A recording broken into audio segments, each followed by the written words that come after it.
Hola, buenas. Buenas tardes, doctor. ¿Cómo estamos? Buenas tardes, doctor. Buenas tardes, doctor. Muy buenas tardes.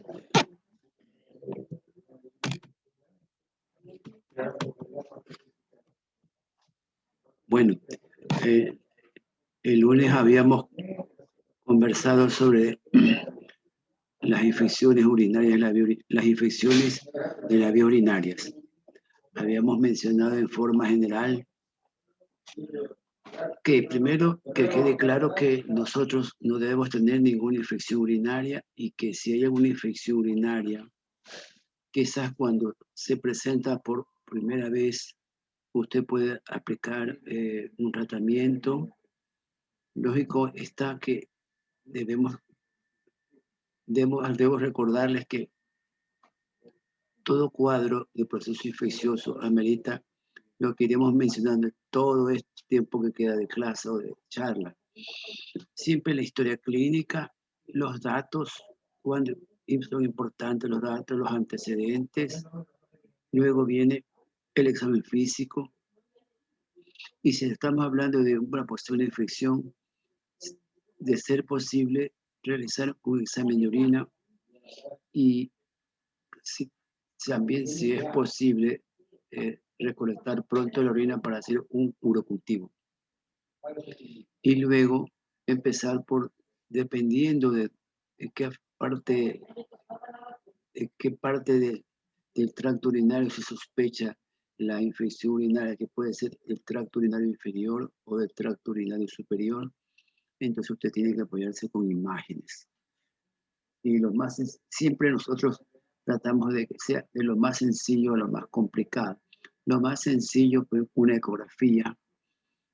Otras veces podemos pedir una placa radiográfica acostada, lo que nosotros decimos simple de árbol urinario, pero en el medio se ha generalizado y dice simple de abdomen.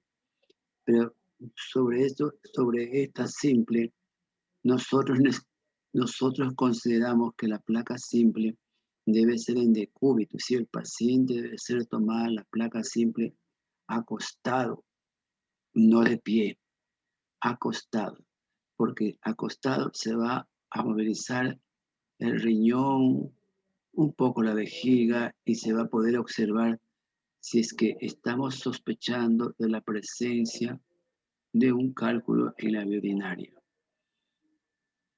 Siempre de lo más sencillo a lo más complicado. Bueno, lógico está que si algunos de los doctores tienen una clínica, entonces ahí van a hacer lo que se hace en la actualidad, de que el paciente llega y lo primerito es tomografía de todo, ¿no? Si le ve la cabeza, tomografía del cerebro. Si le ve la cara, tomografía de la cara. Bueno, lógico, porque usted ha hecho una inversión y quiere y tiene que pagar las letras porque, pues, no, el tomógrafo tiene un alto costo. Entonces, usted tiene que trabajar de esa manera, haciendo exámenes que muchas veces no son ni están justificados su solicitud. Pero bueno, eso ya lo dejo en la conducta de los colegas que tengan un servicio de hospitalización, de atención, ¿no? Pero por lo regular siempre decimos que comience con lo básico, una ecografía, una simple, y si se descarta con estos métodos más sencillos y accesibles, la patología que está usted sospechando, enhorabuena. En caso contrario, quizás si se detecta una masa sólida, una masa líquida, cálculos en algún segmento de la vía urinaria, está justificado que se le solicite una urografía o una tomografía.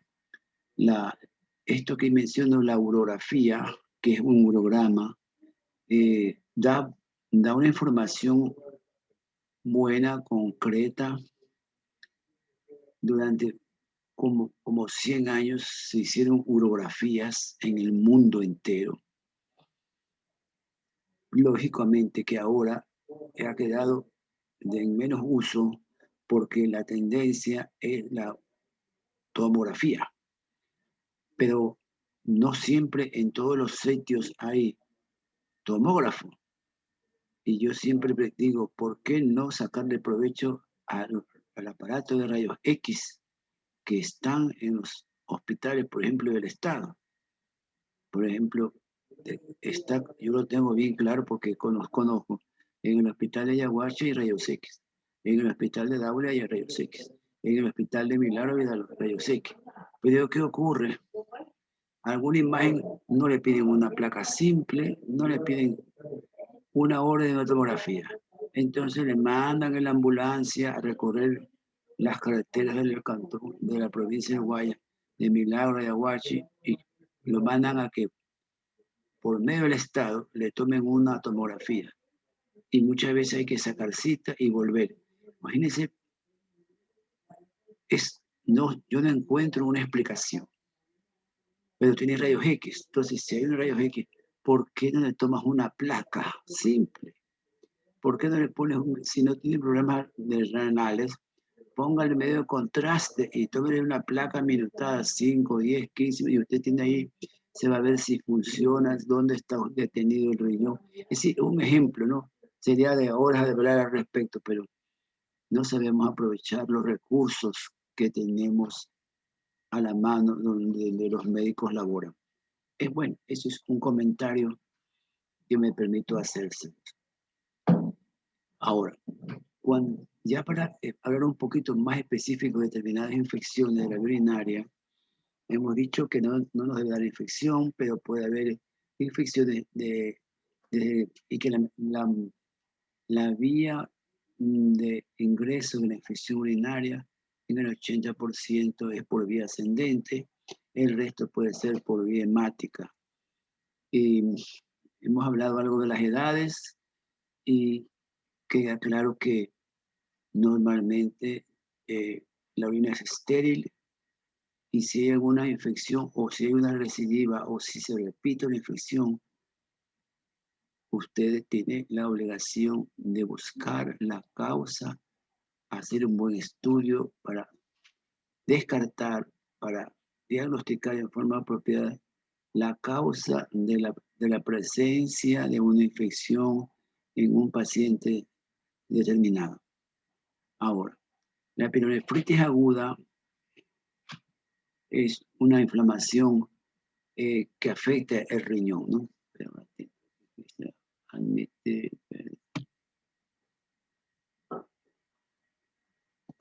El paciente puede tener un dolor o proceso inflamatorio en el riñón. Normalmente el riñón no duele. Si duele es porque está comprometido el parénquima y se distiende la cápsula por la envoltura. Entonces ahí en la envoltura están las metámeras alrededor de la grasa que puede darle respuesta y viene el dolor. Entonces, la pielonefritis, como dice, pielonefritis. Todo el término itis es en medicina un proceso inflamatorio. Es decir, son las cavidades del sistema interior del riñón que se ha inflamado por alguna razón. Entonces el paciente a veces debuta con fiebre, escalofrío, dolor lumbar, unilateral o bilateral. Hay una hipersensibilidad. El paciente puede tener una disuria, puede aumentar la frecuencia, por eso dice polaquiuria, o puede tener un dolor en el hipogastrio, una sensación incómoda en la región de la vejiga. Entonces, si el paciente le llega así, usted está con fiebre, si usted lo evalúa, le dice, ¿cómo lo vamos a hacer obtener el diagnóstico? Tenemos que apoyarnos con las pruebas de laboratorio. Entonces, en el laboratorio, si usted le pide una biometría, va a salir que los leucocitos están altos. El examen de orina es básico para ver si hay leucocitos, si hay bacterias. Entonces, eso es lo primerito que deberíamos solicitarle a un paciente que estamos sospechando de una infección urinaria alta o superior, como es la pielonefritis aguda. Las bacterias que siempre las vamos a encontrar, las vuelvo a repetir, y siempre las voy a estar mencionando, es la Escherichia coli, los proteus y los enterococos, y hay otros que el paciente puede ya adquirir cuando se encuentra en una hospitalización, que ha ingresado por otra circunstancia. Debe quedar claro que el hecho de que el paciente esté ingresado no significa que el hospital es estéril. No. Algunas veces ha ocurrido, llega un paciente que le digo familiar de un médico y dice que tiene una infección o no quiere, hagamos una pausa del coronavirus. Pero viene un paciente y dice que está infectado, dice, colóquelo, póngalo mejor en terapia intensiva. O alguna vez uno ha llegado a terapia por una teleconsulta y encontramos una mayorcita ¿y por qué está la señora aquí? Se la ve ubicada, estable, no tiene mayor, solamente tiene una vía. Y digo, ¿por qué han puesto aquí a la mayor en la terapia intensiva? No, dice que es recomendada de no sé quién y para que esté aislada. Y aquí a media cama está uno que tose, se siente que tiene secreciones bronquiales. Yo le digo, pero lo más práctico es que saquen a la mayor de aquí, porque el que está al lado le va a pasar, si también es mayor, le va a dar una neumonía, porque el ataque estornuda, tose, y ahí se va a contagiar la señora. El hecho de que esté en terapia intensiva significa que no es un quirófano. No. En los hospitales hay bacterias. Debemos recordar que en los hospitales, la clínica, están los pacientes ingresados, pero hay una población que se llama flotante. Flotantes somos nosotros, que venimos determinada hora, permanecemos dentro del hospital, nos movemos en él y nos vamos. Luego, si hablamos de los paramédicos o de los enfermeros profesionales y demás, los médicos también de turno, van, vienen y van, vienen y van, vienen y van, y nosotros podemos ser portadores de bacterias, transmitir enfermedades. Eso es importante porque el hecho de que esté encerrado en 4 paredes en un hospital no significa que no va a contaminarse, no. Eso es lo que ha pasado con el coronavirus. También aquí cuántos se han infectado y se siguen infectando. Entonces, eso es que debe quedar bien claro. El paciente, si tiene un cuadro de una posible infección urinaria, usted tiene, sospechar que puede haber esa infección por las manifestaciones que va presentando. Y si se confirma, las bacterias que más frecuentemente provocan estos cuadros es las que están aquí mencionadas. Ahora, una infección urinaria puede ser no complicada. Y una infección puede ser, como dijimos, complicada. La infección que afecta a un paciente solo en las vías urinarias normales es una infección no complicada. Le da una pielonefritis, se la puede manejar y todo. Otra infección urinaria complicada con otros factores que aumentan la probabilidad de ingreso. Por ejemplo, y tiene factores de riesgo. Por ejemplo, una persona que llega en un cuadro de de hiperglicemia, ella es diabética, está en coma diabético, esa paciente puede desarrollar una infección urinaria complicada o ya la tiene. Un paciente es litiásico, es decir, el paciente forma cálculos en la urinaria y es diabético también, tiene agravantes para que pueda desarrollar una infección. Y el desarrollo de la enfermedad de este paciente va a ser bien molestosa, va a ser torpe de la recuperación porque tiene agravantes. Pero la no complicada es más sencilla de solventar. Aquí que inglés, a ver, aquellos factores que sugieren una infección urinaria complicada, una anomalía funcional o estructural, porque yo les dije, para que no haya uno de los factores de mecanismo de defensa es la integridad de la vía urinaria. Por eso pongo, si hay alguna anomalía, va a haber problema. Puede haber el embarazo, puede ser adulto mayor, la diabetes, inmunocompromiso, dependiendo de la persona. Por eso es que aquí en nuestro medio, cuando ha habido coronavirus, algunos que se complicaron con el coronavirus han tenido una serie de complicaciones. Unos mayores tuvieron después infección urinaria.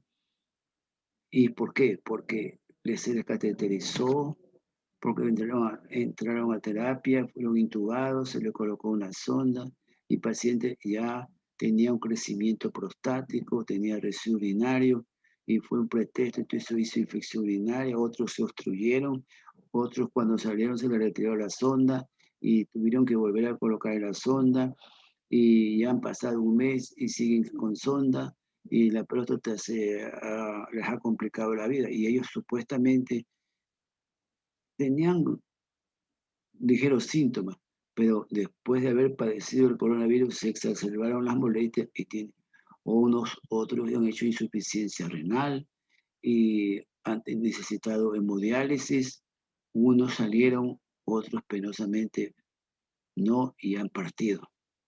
Entonces, en el asunto de la urinaria hay ciertos factores que pueden complicar la vida del paciente cuando hay una infección urinaria. Entonces, acá si hay infección urinaria durante la infancia, normalmente no tiene que haber infección urinaria en la infancia. Ustedes ya son pediatras, ya seguramente vieron pediatría. Cuando vayan a rotar en el internado de pediatría, recibirán otra información académica, pero normalmente no debe haber infección urinaria. Aquí todavía en nuestra comunidad se dice, es que es niña y que la niña, porque la niña, que la uretra es corta y porque la niña es posible que... No, es posible una infección urinaria que se presentó, se la maneja bien, pero si la niña empieza a tener infección urinaria a repetición, comprobada con cultivos, o pensar siempre que hay un problema en la urinaria. Lo más común en el niño es la presencia de reflujo vesicular y eso es causa de insuficiencia renal, ya lo dijimos. No debe haber infección urinaria en ninguna edad. Ahora, el catéter urinario permanente, ese es otro tema que ya hemos dicho y volvemos a repetir. Cuando un paciente por alguna razón se le coloca un catéter endovesical, por ejemplo, un paciente va a realizar una intervención, más allá de 2 horas se le coloca temporalmente el catéter con todas las normas de limpieza. Se le retira, no hay problema. Pero si el paciente va a permanecer, por alguna razón, va a tener que permanecer, por ejemplo, sedado o intubado, el paciente tiene que tener la sonda permanencia. La sonda de permanencia endovesical necesita ser recambiada cada 8 a 10 días. Así como usted tiene claro que Cuando se coloca una vía venosa para colocar los fluidos, después de determinado tiempo, 4 o 5 días, esa vía tiene que ser cambiada porque se puede provocar una flebitis. Porque la flebitis puede ser, todo ser humano es distinto. Hay algunos que puede tener ahí y no le pasa nada, no tiene ninguna reacción, porque no tiene factores agravantes, por su constitución, una serie de factores personales. Pero otros, en cambio, sí, y al tercer cuarto día se provoca una flebitis. También depende de los fluidos que están entrando, circulando por esa vía que han conseguido. Entonces, sácale la vía. Lo mismo en la vejiga, el paciente tiene una sonda, no es para siempre y la misma no puede ser siempre, tiene que ser cambiada. No se debe minimizar el cateterismo, no se debe minimizar en la colocación de una sonda por vía uretral. Ahora, aquí dice instrumentación en la vía urinaria. Es cuando nosotros instrumentamos, tenemos que tener que siempre, bueno, si es programado, nos tienen que traer un cultivo negativo de la vía urinaria. Si del cultivo no los traen negativo, no lo tocamos. Si un cultivo es negativo, le vamos a manipular haciéndole lo que le hemos, la razón por la que le vamos a hacer. Quizás le vamos a hacer una endoscopía, sí, quizás le vamos a hacer una instilación como parte de un tratamiento, pero la orina debe estar limpia para nosotros manipular la uretra, la vejiga, observar, dilatar y demás. Luego aquí hablamos de una infección extrahospitalaria y se puede complicar si el paciente aplaza la atención después de 7 días, que tiene molestias, que va a la farmacia y le dan paracetamol, acetaminofeno, son sintomáticos, pero si el paciente tiene una infección y tiene agravantes, el paciente después, aquí he puesto 7 días, pero quizás menos, el paciente se va a descompensar. Entonces, el paciente puede tener un cuadro de incremento de temperatura, puede haber escalofrío, pero puede sentir el paciente taquicardia. Sí, todo esto, este es un pequeño resumen de cómo el paciente puede llegar o cómo el paciente que lo consulta y lo que experimenta, ¿no? Esto que le menciono es que una infección aguda puede llegar a hacerse una sepsis y puede formar un shock séptico, pero más frecuente es en los pacientes que tienen factores de riesgo. Ahora, si hemos dicho que si sospechamos que hay un proceso infeccioso, lo primero que sería ideal que usted le solicite los exámenes mencionados, un cultivo de orina. También si el paciente llega con fiebre, si llega con escalofrío, y usted está de guardia, llega una emergencia, fiebre, escalofrío, usted debe hacer, si es posible, un hemocultivo. Ahora, a los pacientes que debe hacer un hemocultivo son los pacientes que están teniendo un cuadro infeccioso y tienen factores de riesgo. Y alguna vez llega un paciente, hemos estado en alguna área y el paciente fiebre, escalofrío, y yo le digo a la doctora o al doctor, tómenle ahorita la muestra, y el paciente está con escalofrío. Y alguno me ha dicho, doctor, pero es que a usted no le explicaron eso, pero yo le explico ahora a ustedes también. Si el paciente llega a emergencia o al área donde usted está y tiene fiebre, escalofrío, tómele la muestra. Cuando está con el escalofrío, tómele la muestra, doctor, aproveche, sáquele la sangre. Pero, ¿qué está pasando a veces en el medio? En el medio, no solo en nuestro hospital, en todos. Usted, como es el interno o el residente, usted ahora no hace cositas. ¿Qué cositas? Usted no toma la muestra. Usted lo que hace es llenar el papelito para que el laboratorio venga a sacar la muestra y haga todo. Ustedes ordenan ahora, doctores. Bueno, así se han formado, así se están formando, ordenar, no hacer. Yo siempre, mis maestros me decían, tienes que saber hacer para después poder ordenar, para corregir si hace alguien. Si tú no haces, si no sabes, no puedes saber si estás haciéndolo bien o mal, porque no has hecho.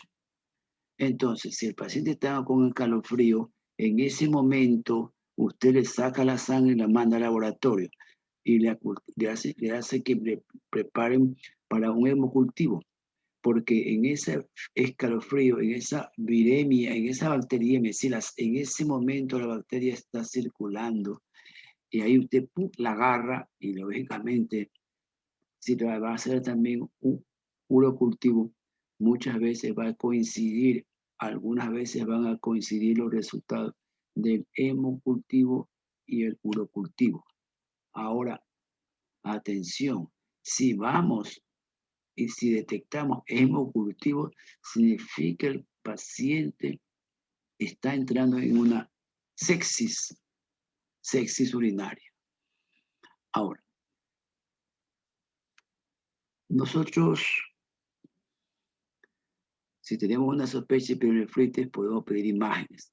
Entonces, podríamos pedir una placa simple, una ecografía, y durante mucho tiempo se solicitaba para hacer estudios que se solicitaba un urograma.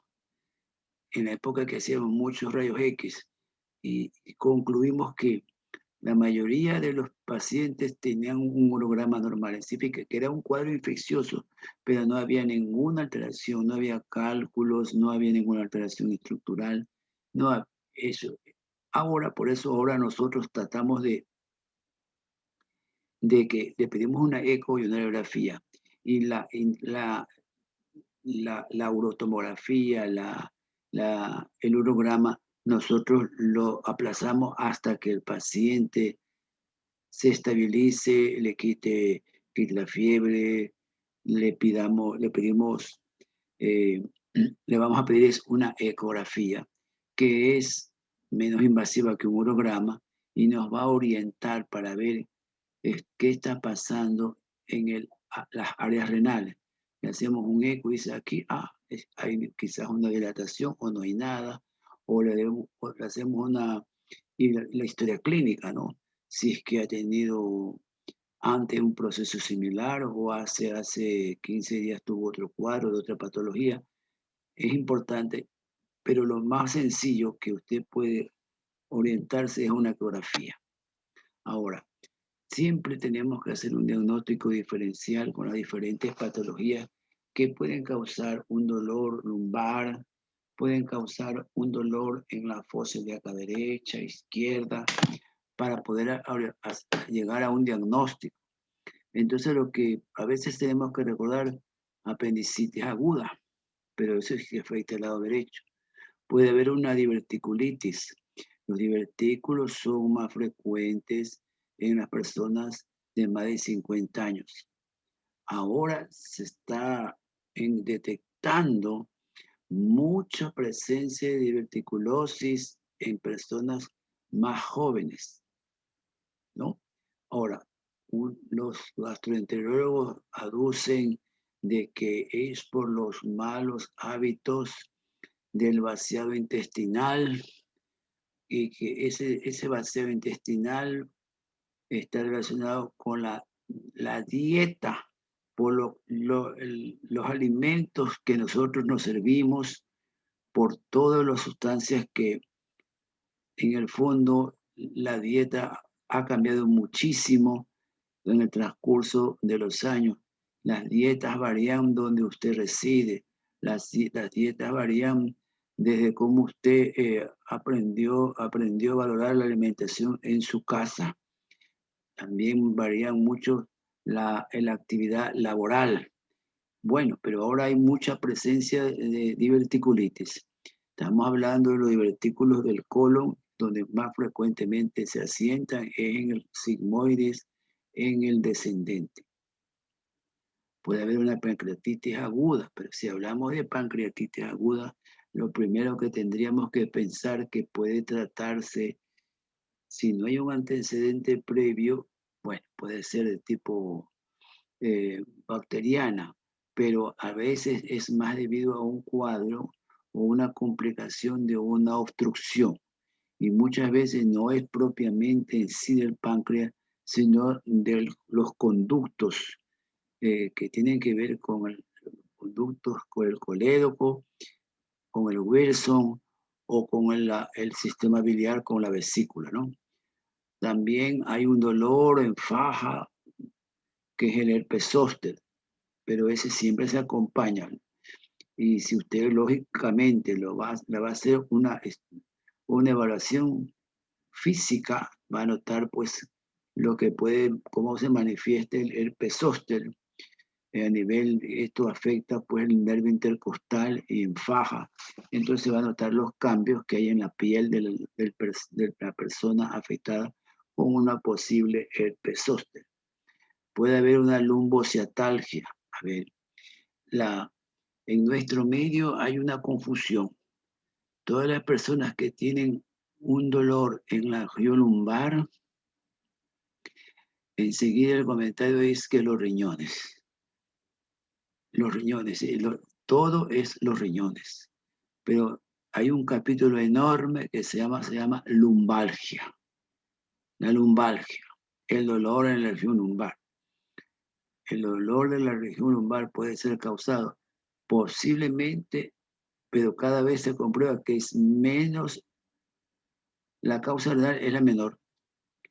Los riñones no duelen, solo duelen cuando algo pasa en su interior o cuando se distienden las vías, cuando se distiende la pelvis, cuando se distiende el uretero, se obstruye por alguna razón. Ahí va a haber un dolor. Caso contrario, no duelen. Los riñones, como hemos dicho al inicio del ciclo, no están fijos como un aire acondicionado, como un cuadro en la pared.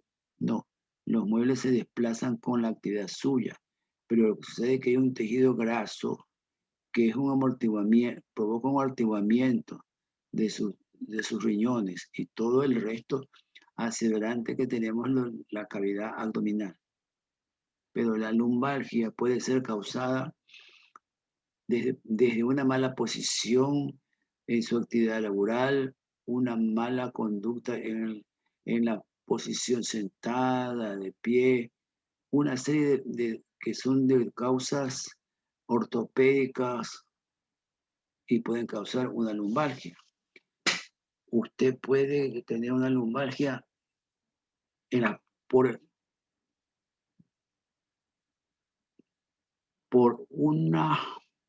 porque por la cama donde usted descansa, tiene un colchón inadecuado que deprime el cuerpo. Entonces, eso puede afectar la zona de la región lumbar. Puede haber un proceso inflamatorio del músculo psoas, por ejemplo, una ascitis. Pues a veces la ascitis también puede ser de origen infeccioso. No siempre la lumbalgia o el dolor en las fosas lumbares son de origen porque necesariamente tenemos algo en alguno de los riñones. Entonces, cuando hay una infección sencilla, no justifica la internación. Cuando el paciente tiene una complicada, a veces es necesaria una internación porque hay que dar un tratamiento un poco más agresivo y más adecuado por vía endovenosa que esperar que se recupere el paciente con medicación vía oral. Entonces toca a veces hospitalizarlo para poder manejarlo de manera más rápida un cuadro infeccioso, porque si es complicada, cuidado, va a desencadenar una sepsis, un cuadro infeccioso que puede complicar de verdad muy seriamente la calidad y la vida del paciente. Ahora, la infección urinaria que hay una infección urinaria que nosotros somos los causantes. Si, por ejemplo, eh, se le va a extraer un cálculo por alguno de los métodos, es posible que el cultivo esté negativo, pero los cálculos tienen en su superficie, quedan bacterias.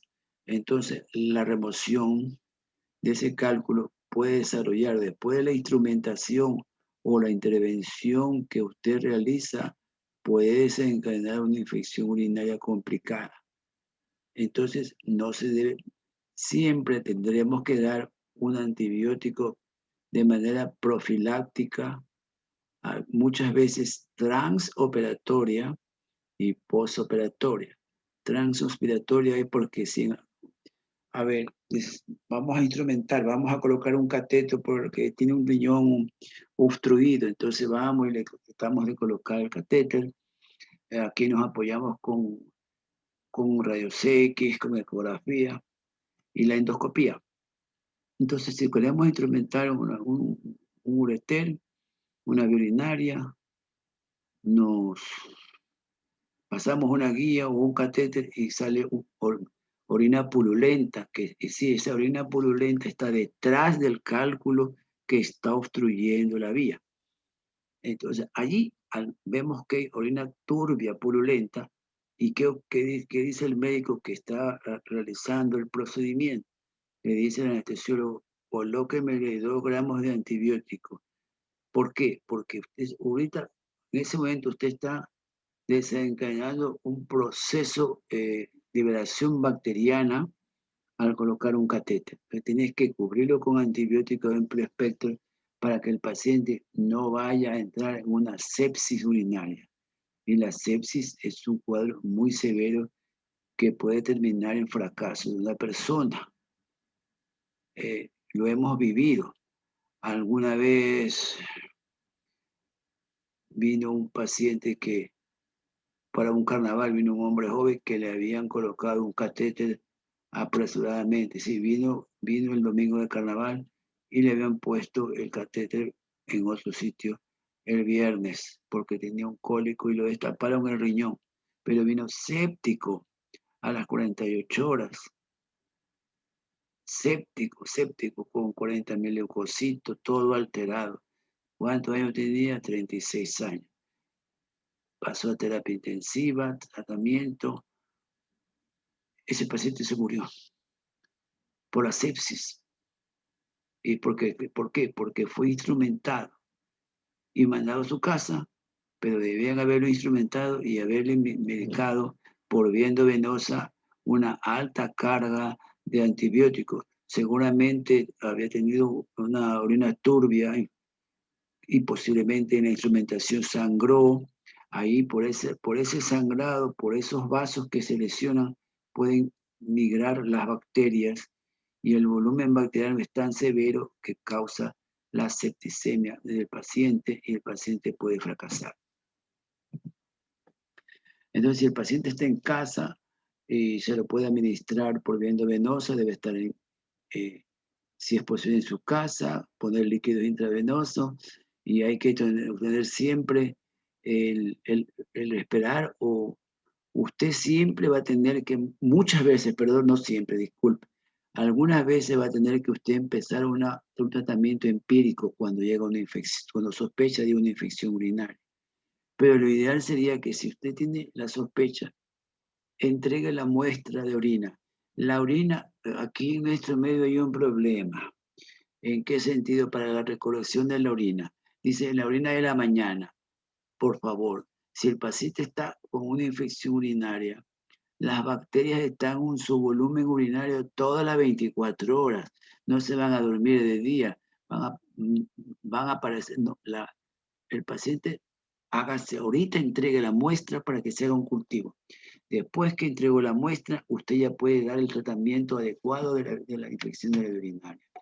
Lógicamente que siempre empezamos en forma empírica, esperamos el resultado después para rotar. Ustedes van a escuchar mucho en los pasillos, en las áreas que van a laborar, hospitalarias, que dice, hay que rotar. Es decir, rotar significa que empezaste, por ejemplo, con ampicilina más surfactán. Entonces dice, no, esto sale en el cultivo o en el antibiograma sale que es resistente. Tienes que rotarlo. Significa que hay que sacar ese antibiótico y administrar administrar el antibiótico apropiado que arroja el cultivo de orina.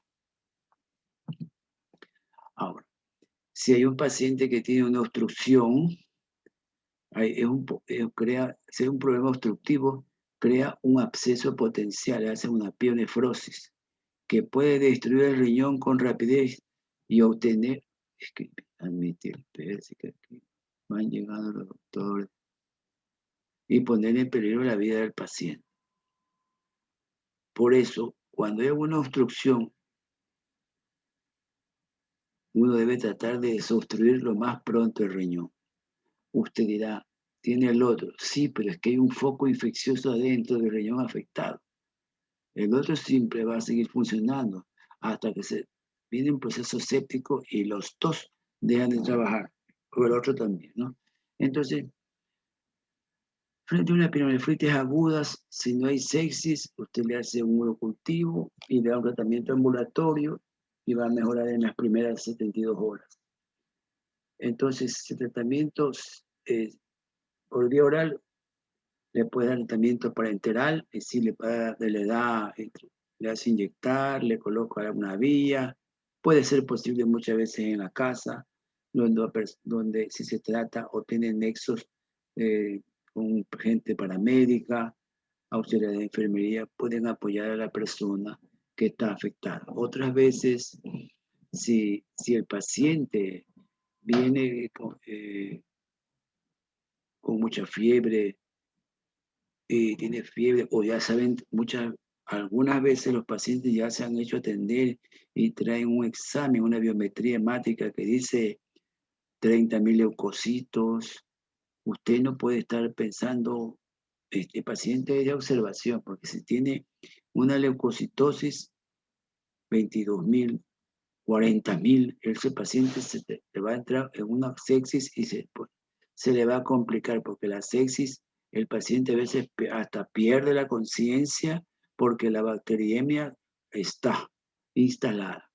Entonces el paciente viene todavía con escalofrío, sudoración profusa, decaimiento, los signos se alteran, le puede dar taquicardia, usted le pide hemocultivo y le da un tratamiento inmediato y lo tiene que mantener ingresado hasta que se restablezca, hasta que se negativice sus cultivos.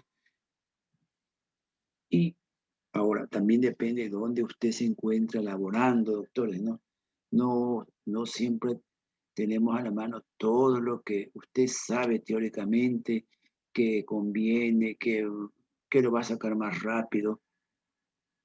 Tiene que aprender eso es lo que el médico latino tiene que aprender a sustituir y cambiar, va aprendiendo en el camino de su ejercicio profesional, de que también hay este medicamento que puede ayudar, pero no puede usted cruzarse de brazos y decir, no puedo, no, tiene que, dependiendo del área donde usted trabaja, estamos hablando geográficamente, dependiendo de lo que tiene a la mano, las facilidades, usted tiene que saber cómo puede ayudar de la mejor manera a un paciente afectado, hablando en este caso de las infecciones urinarias. Entonces usted puede darle lo que tenga a la mano, le puede dar amoxicilina con el ácido clavulánico, le puede dar la levofloxacina. Si el paciente, aquí es un cuadro pequeño, si es que no necesita hospitalización. Ahora, si el paciente ya tiene que ser ingresado, lo que tiene que, si usted considera que está complicándose, entonces usted tiene que todavía puede usar la ampicilina si tiene a la mano. Si está orinando y no hay signo de que tenga nada en los riñones, en el sentido de función, le puede usar un amiglucósido como la gentamicina, la la mecacina, y siempre, como está aquí, siempre nosotros siempre sugerimos tratar con antibióticos, y siempre deberíamos iniciar de acuerdo a la seriedad del cuadro infeccioso con antibióticos de la primera generación. No debemos de frente, si el cuadro es sencillo, no debemos así de inmediato dar antibióticos de la última generación o más agresivos, porque para evitar que la bacteria coja resistencia. Sobre el uso de los antibióticos, sobre el uso de determinadas sustancias, ahora ha girado mucho esto de la resistencia.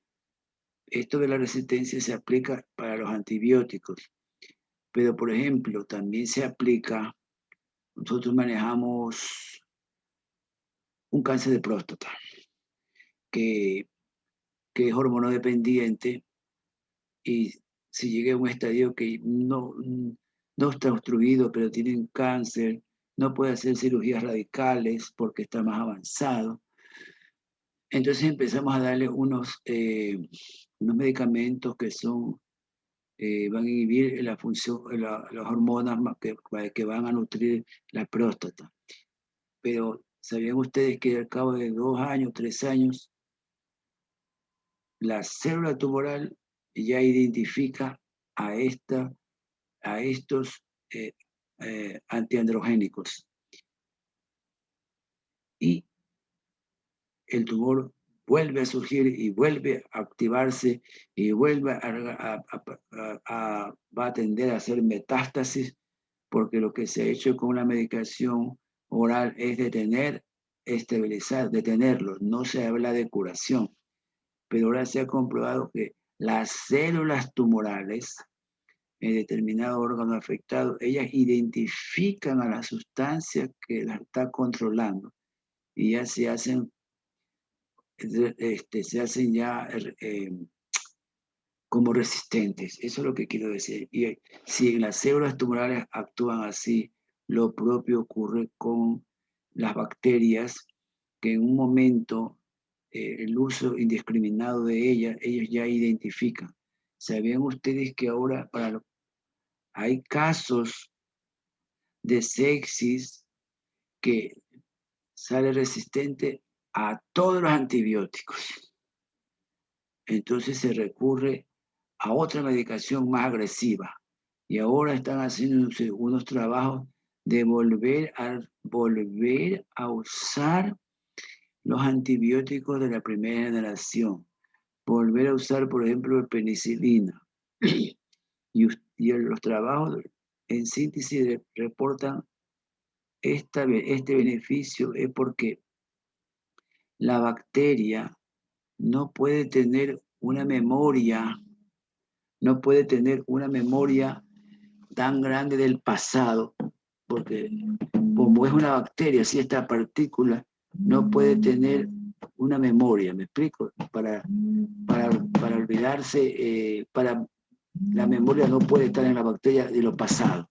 Entonces ahora hay unos esquemas terapéuticos que favorecen el uso de los antibióticos del pasado. Está comprobado eso. Entonces, bueno, este es algo más sencillo que en los niños, cuando hay alguna bacteria o infección urinaria, se empieza pues por ejemplo, con las suspensiones de trimethoprim-sulfa, todavía son vigentes, y en el embarazo pues depende de la edad gestacional, es que le pueden dar determinados antibióticos que no afecten tanto a la madre gestante como al producto que está en desarrollo. Porque también el embarazo, como hemos mencionado, como se alteran los niveles hormonales, es posible que pueda haber o pueda presentarse una infección urinaria. Por eso, ustedes que ya viven obstetricia seguramente le dijeron que en el embarazo le hacen una serie de controles periódicamente a ver cómo va desarrollándose, pues, lógicamente el producto, pero en forma general el estado de la señora. Lo que aquí en el medio, aprovechando que hablamos de embarazo, aquí hay un problema muy serio que nosotros hemos venido observando, porque tenemos, por ejemplo, señoras que han salido del embarazo y han venido con complicaciones urológicas que felizmente, no han causado la interrupción del embarazo, porque su sistema inmunológico se ha defendido. Y algunas vienen, doctor, es que tengo un cálculo. Me han detectado ahora, ya tengo el niño, todo, ha tenido un cálculo en un riñón. Y el riñón ha mantenido obstrucción del riñón parcialmente, entonces el riñón se ha estado afectando. ¿Y cuál es lo que quiero recordar? Es que especialmente algunos que vayan a hacer ginecología, se olviden en el medio de la evaluación general de la mamá, de la madre que está gestando. No le hacen una ecografía a la mamá. Al niño sí se divierten haciéndole ecos y la mamá la mujer que por primera vez va a tener su niño, quiere que le hagan el eco para que la abuelita materna le vea el sexo al nieto o a la nieta. Luego viene la abuelita paterna, luego viene la madrina de la madrina de bautizo, la madrina si se confirma, la madrina de la primera comunión. Todo el mundo quiere ver al niño que está gestándose porque va a ser su ahijado. Bueno, así es la tendencia, pero también deben recordar una cosa, doctores, porque se ha comprobado. Aquí, todavía en nuestro país, es que aunque también ya han entendido y ya se actualizaron, o porque no ha habido, aquí gracias a Dios no ha ocurrido eso, pero en la gestación no se debe de abusar de la ecografía en el neonato, o mejor dicho, en el embrión, no se debe de abusar. La ecografía, ¿qué ocurre? El ecógrafo significa que el aparato manda una onda sonora y regresa imagen, ¿verdad? Así es en resumen la ecografía. Manda un ruido para que ustedes me entiendan.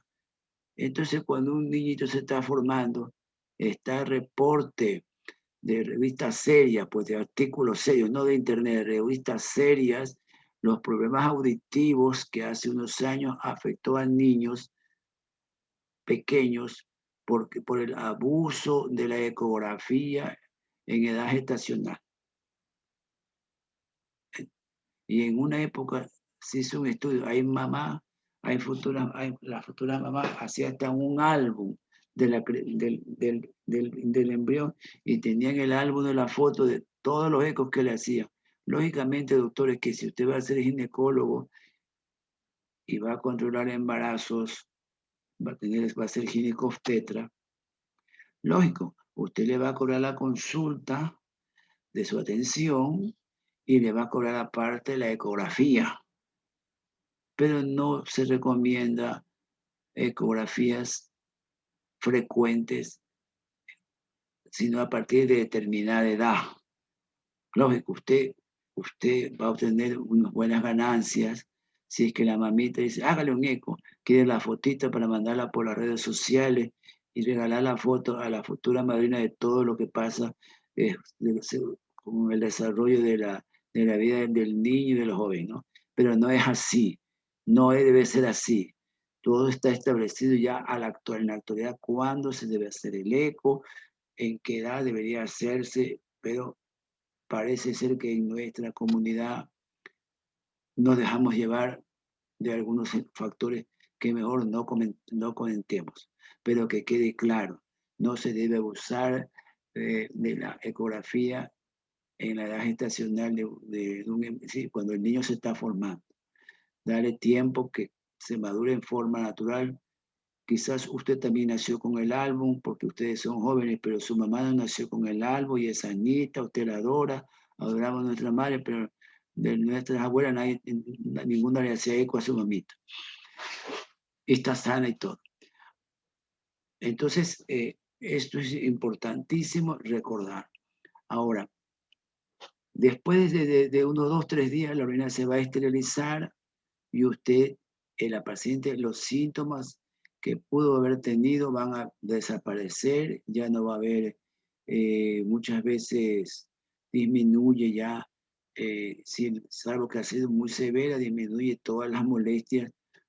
Por eso, algunos sugieren tratamiento por vía endovenosa al inicio del cuadro, ¿no? Para que haya un tenor de antibióticos en sangre alto para bloquear la bacteria que puede estar no solamente en la vía urinaria afectada, ¿no? Debemos hacer, ahora, si por alguna respuesta el paciente no mejora, es posible porque la bacteria que está presente es muy agresiva o porque existe un cuadro que impide que el paciente mejore, como por ejemplo, un cálculo, un tumor. Entonces usted tiene que siempre va a tener que estar controlando, haciendo un seguimiento para descartar la causa. Primero va a aliviar la infección y luego tiene que ver la causa de lo que lo provocó, que no en todos los pacientes es esta presentación. Hemos dicho que a veces el paciente puede tener una vez en su vida algún cuadro infeccioso y no lo va a presentar más. Algunos porque se van a controlar, otros porque se detectó cuál fue la causa de la infección urinaria y ya no va a repetirse porque va a haber el control adecuado. Un momento.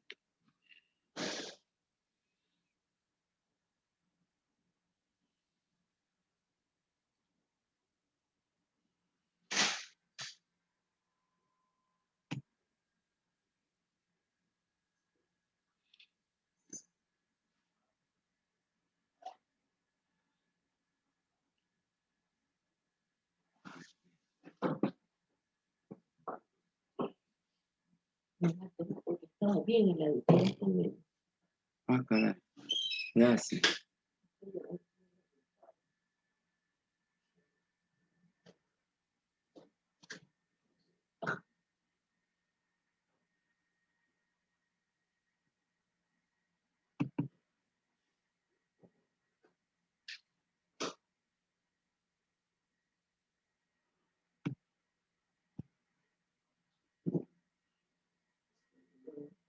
A ver, aquí ya me estoy complicando yo. ¿Qué pasó?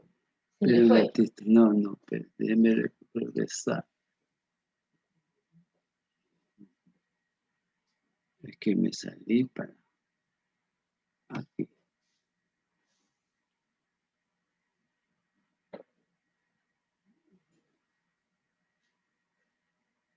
Ay,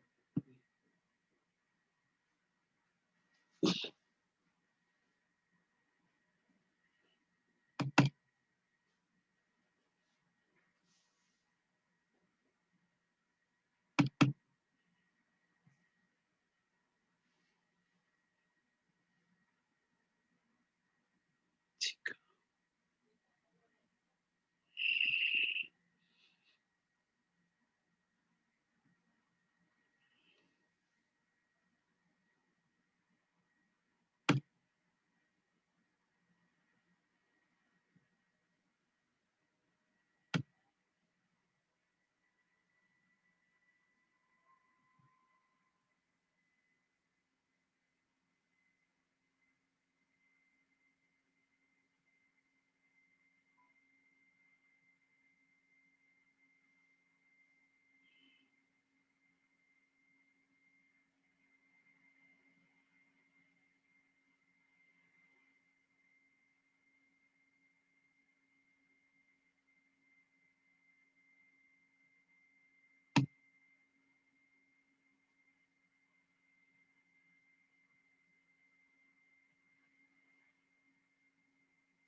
Hola, ¿me escuchan, doctores? Sí, doctor. Ya. Bueno, Sí, doctor. habíamos hablado de las pielonefritis agudas, tratando de resumir, de que comprendan y orientarse un poco cuando hay un cuadro de un proceso agudo en la vía urinaria, que lo pueden manejar ustedes muy bien. Y si es una primera vez, usted lo controla y le ha hecho una evaluación, le ha solicitado una ecografía, quizás le pidió una tomografía simple, siempre hay que empezar por una urotomografía simple o le tomaron un urograma y no hay ningún problema en la vía urinaria, hay una integridad, no hay cálculos, entonces puede usted controlar a ese paciente de manera ambulatoria y va a ir bien. Pero a veces hay patologías que si el paciente vuelve a presentarse el mismo cuadro y usted puede detectar un agravante más como una litiasis, ¿sí? Una presencia de cálculos, entonces ese paciente va a volver a tener un cuadro infeccioso, puede llegar a tener, y más aún cuando hay agravantes sistémicos del paciente que la padece.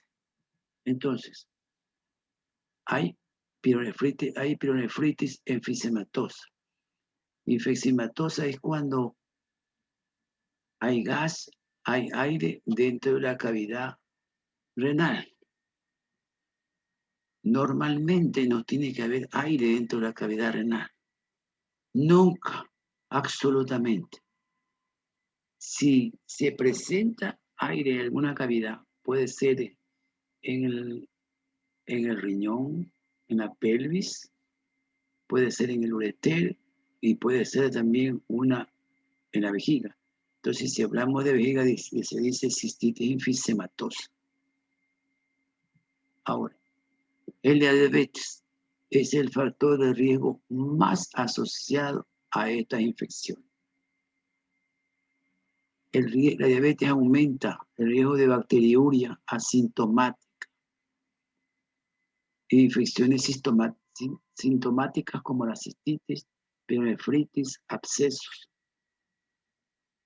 Aquí he puesto ese fotito de 500 de azúcar. Ustedes dirán, no es posible. Por favor, doctor. Por favor, doctor.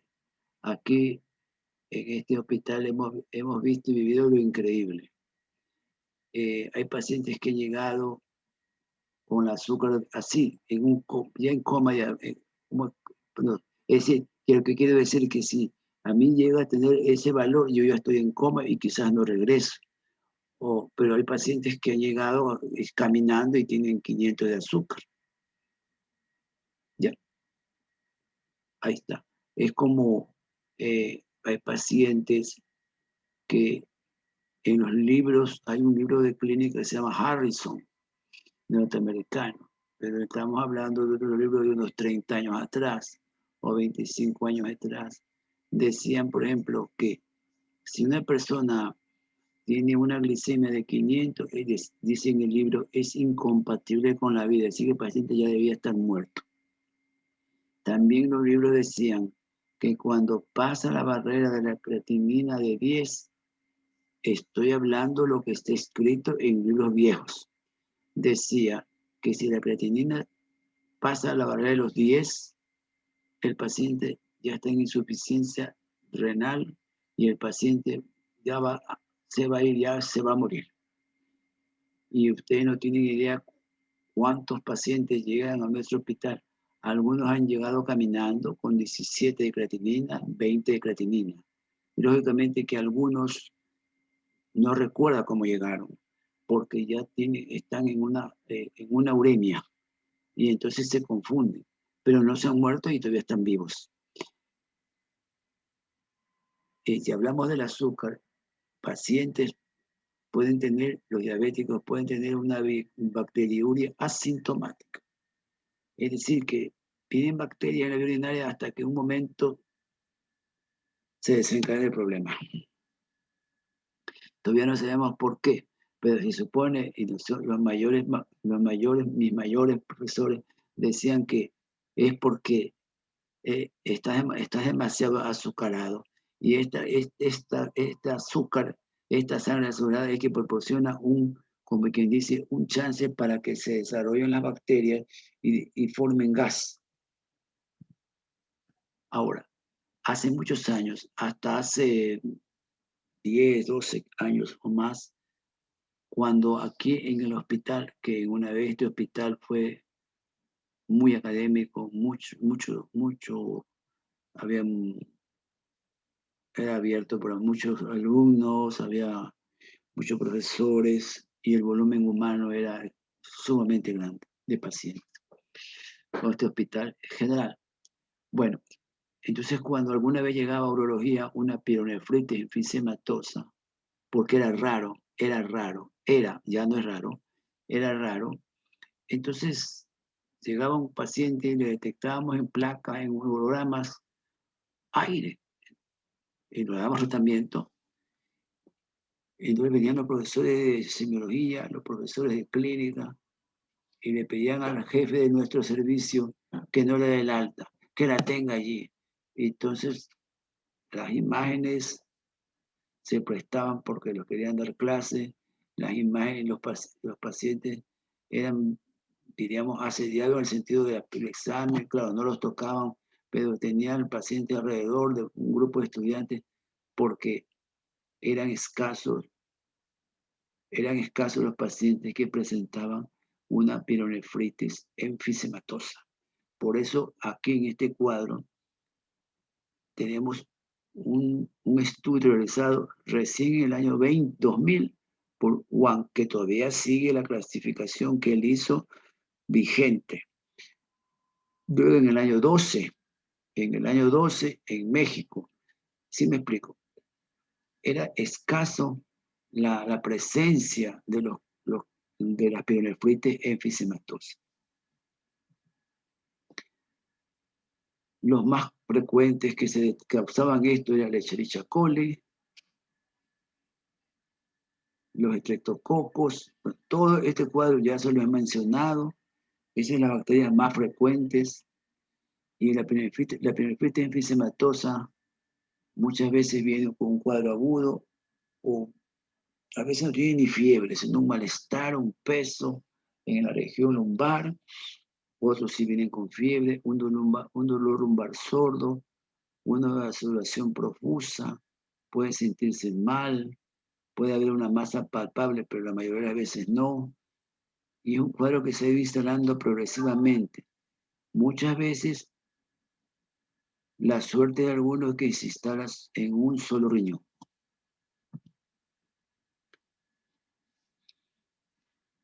Como en este cuadro les muestro, puede ser asintomático, otros puede haber dolor lumbar, disuria, y en otros vienen pacientes sépticos porque vienen francamente infectados.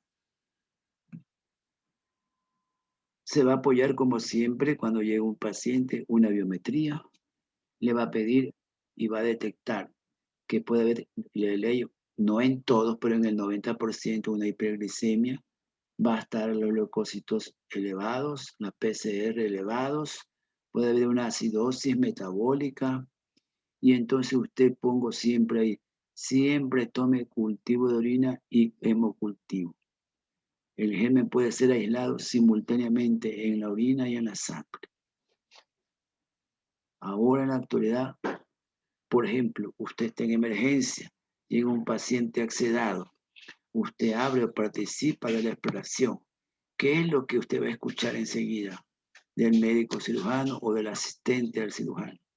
Ya tiene ahí la jeringuilla para, si saben que hay una colección, aspirar inmediatamente, o algunos ya tienen el tubito de laboratorio y sacan la pus o el fluido que está ahí a cultivar.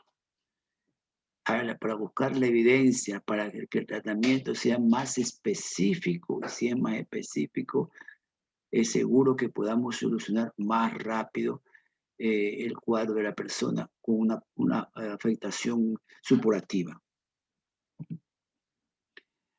Esta clasificación que todavía la conocen los médicos de cirugía general, la conocemos nosotros y la aplicamos, es que este señor fue en el año 2000 empezó a ver, como se dice, aclarar la presentación de esta pielonefritis enfisematosa. Entonces, el señor, de todos sus pacientes que fueron recopilando, llama en clase 1 cuando hay solo gas en el sistema colector, es decir, en los cálices; clase 2 cuando hay solamente en el parénquima, sin salir fuera del riñón; clase 3 cuando haya acceso al espacio perirenal, ¿no? Aquí, por ejemplo, tenemos clase 1, ustedes ven en la primera lámina a la izquierda va a haber esos son unos riñones, eso es otra enfermedad que el paciente tiene. El paciente tiene riñones poliquísticos. Ustedes pueden ver esas imágenes de colección, es decir, esos son riñones poliquísticos y este paciente tiene aire en el sistema de los cálices en el lado izquierdo. En el lado derecho vemos riñones normales, pero en el derecho ustedes pueden ver dentro del sistema excretor aire. Eso es con la clasificación clase 1. Aquí está clase 2, está en el parénquima en la foto derecha, a ver, de frente derecha suyo, izquierda suyo de frente, usted va a ver en un riñón derecho gas. Y en la otra foto puede ver usted, imagínese, ahí el riñón izquierdo está bien, pero mire el contorno renal del dolor del riñón derecho. Así, media luna, así. Eso es aire en el riñón. Ese riñón, doctores, es posible que quede anulado porque la bacteria ha sido capaz de destruir el parénquima renal y ahí está la presencia de aire. Acá, igual, el riñón izquierdo, aire.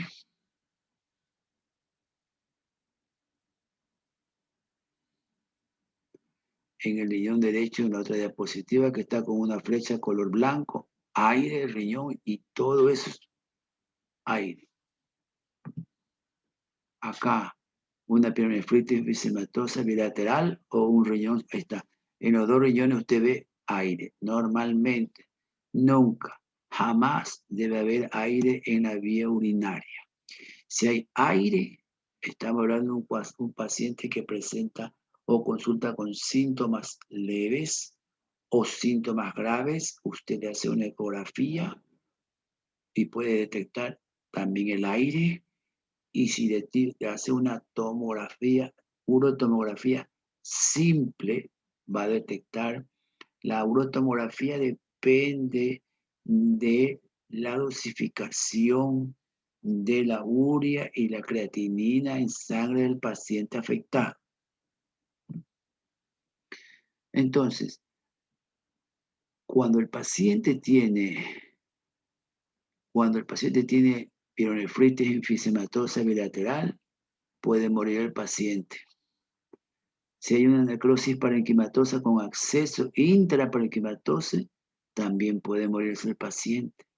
Entonces, es necesario que ustedes conozcan esta enfermedad. Años atrás, he dicho, era escasa presentación. Ahora es más frecuente y ahora los médicos que hacen cirugía general, los médicos aquí en nuestro hospital que hacen residencia de cirugía, muchas veces ellos ya hacen este diagnóstico porque el paciente llega con cuadros de infección severa o signos de una sepsis. Lo primero que van a sospechar o buscar la causa, porque estamos hablando que llegan caminando o en silla de ruedas o decaídos. Y la historia es que hace 2 días con fiebre que no le quita altísima y llevan con hemogramas de afuera, le vuelven a repetir los exámenes, le hacen un rastreo y ven imágenes, ya tienen el diagnóstico y muchos en la emergencia lo van a manejar.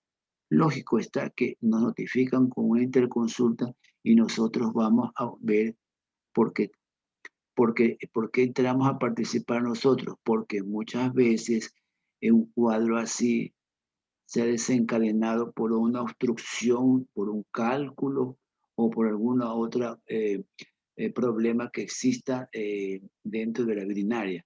Por ejemplo, el paciente ha tenido una litiasis, se le ha colocado un catéter y el catéter no es para siempre y no lo han retirado y es diabético, hace infección y uno va y ve y tiene el catéter colocado en la vía urinaria y tiene el gas entre en el ureter, un rosario, como una imagen de un rosario. ¿Sabe lo que es un rosario? Bueno, si no pregunte qué es el rosario, entonces viene una serie de burbujas del aire que se va a ver en una densidad oscura en todo el ureter. Entonces, ese es un catéter retenido que es de la bacteria que está asilada y desencadenó el cuadro séptico porque la persona puede que sea diabética y no se controla, está con una hiperglicemia, se desencadena la infección. Entonces usted tiene que tratarlo de manera empírica con lo que tenga a la mano. Mire que yo aquí le pongo o le he escrito siempre lo más común que ustedes saben, pero lógicamente que en la actualidad hay una serie de medicamentos que son de gran utilidad, que son muy eficientes, pero no siempre están a la mano en todos los sitios. Están a la mano en un pequeño porcentaje de locales o de centros hospitalarios. Entonces, piperacilina no sabe ver. Entonces, todos estos medicamentos que ustedes han escuchado, mipenem, meropenem, esos son productos que, que salen con receta o pueden salir en farmacias, normalmente en farmacias locales de barrios, eso no venden porque cada ampolla tiene un alto costo, $50, $40. Entonces no es negocio para el droguista común. Esos medicamentos hay en los centros de hospitalización. Ahora, cuando nosotros tenemos un paciente que ha desarrollado una pielonefritis enfisematosa, es posible que se deba a una obstrucción. Entonces ahí nos toca a nosotros colocar tutores, así como este dibujo, o hacer drenajes. Si hay un cálculo que está obstruyendo, nosotros lo estabilizamos al paciente y le colocamos un catéter para que drene esa pus o esa orina piúrica, salga de la vía urinaria y lógicamente cuando usted ya ha empezado un tratamiento antimicrobiano, nos apoyamos con el drenaje, el paciente va a recuperarse. Dependiendo de la agresividad de la pielonefritis, a veces nos toca hacer un drenaje, como está en este dibujo. Le hacemos un drenaje por punción y mire lo que en esa funda recolectora va usted a observar lo que sale de ese riñón afectado. Sale orina purulenta. Lo ideal sería de que si el paciente está estable y hay un absceso renal o perirenal, usted lo drene. A ver, aquí en nuestro hospital y en todos los hospitales, cuando llega un paciente con esta situación y tiene un absceso renal, perirenal, y el paciente tiene 40.000 leucocitos y está inestable, terapia intensiva, el paciente llega a terapia y terapia intensiva nos dice, ¿cuándo lo van a drenar? Porque estamos conscientes que se va a mejorar cuando salga eso. Y nosotros decimos, estabilícelo. Yo sé que usted va a ser, como es médico joven, enseguidita, usted querrá hacer alguna intervención. No. Si el paciente entra en una sepsis, en una septicemia, van a alterarse muchos factores hemodinámicos.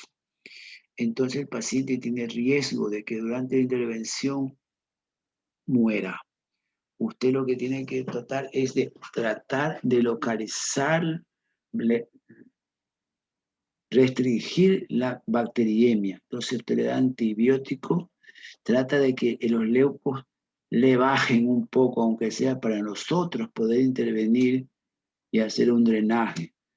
Porque si en fase aguda, muchas veces muchos han fallecido o cuando vienen más complicados porque lo han hecho fuera de este hospital y el paciente viene sumamente complicado, no sale del cuadro séptico. Cuando tengan tiempo, tal vez que vayan a un libro adecuado y busquen y lean un poquito septicemia, para que vean ustedes la cascada de alteraciones que se van a presentar a nivel hemático, a nivel general, cuando un paciente está peleando la vida por un cuadro de septicemia. Entonces, cuando hay una obstrucción, tenemos nosotros que tratar de desobstruir. Y cuando es posible, si el paciente se estabiliza, usted tiene que hacer un drenaje por punción, no, dependiendo también, dependiendo de usted lo que tiene a la mano para poder realizar un drenaje. No siempre vamos a tener todo a la mano. A veces hay que hacerlo con una orientación con el eco, otras veces no tendremos eso, y si es palpable, podremos hacer por una punción a ciegas. La cosa es tratar de evacuar el factor desencadenante de este cuadro serio, que es una pielonefritis, un acceso perirrenal. Bueno, con eso hemos revisado en forma breve, resumida, los cuadros de una infección urinaria que se pueden presentar en el ser humano, y les he mencionado lo más frecuente, lo más sencillo y lo más agresivo, como es esta situación de la pielonefritis enfisematosa, absceso renal, perirrenal. Durante este año, ¿no? El 17-18, tuvimos en un año tuvimos como 30, en otro año tuvimos como 40 casos, doctores. Y el 80% de los casos fueron pacientes diabéticos, no controlados, desordenados, y la mitad tenían problemas de uropatía obstructiva, es decir, que tenía cálculos, algunos tuvo un problema de la próstata, diabéticos. Entonces, es necesario que haya una conciencia de un buen control, más esto debería impulsar a los médicos que hacen la medicina interna, los clínicos, que el paciente que sufre de la diabetes tenga conciencia de que debe controlarse, de tener que tener su buena dieta y saber que el paciente que no es control diabético, al cabo de unos años va a tener, si no se controla, se le va a complicar su vida, su buena calidad de vida. Eso lo vive el paciente y también se ve afectado su entorno familiar. Y ustedes ya lo saben que es posible el control en forma ordenada de los pacientes que presentan la diabetes. Bueno, por ahora concluimos, doctores, y nos reunimos con ustedes la otra semana.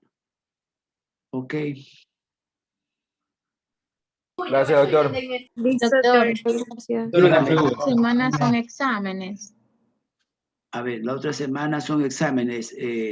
Ajá, doctor. Ya, entonces tenemos que tomar uno de los 2 días. ¿O cómo? Claro, doctor, usted decide cuál de los 2 días del horario va a tomar el examen. Y el otro día tiene que quedar para clases. Ya, entonces un día tomamos y otro día de clase. Sí, doctor. Ya. Ya, entonces estoy en contacto con la señorita representante. ¿Ya? Ok, doctor. Gracias, Ok. doctor. Bueno, buenas tardes. Gracias, doctor. Gracias. Buenas tardes. Gracias, doctor. Pasen bien, buenas tardes.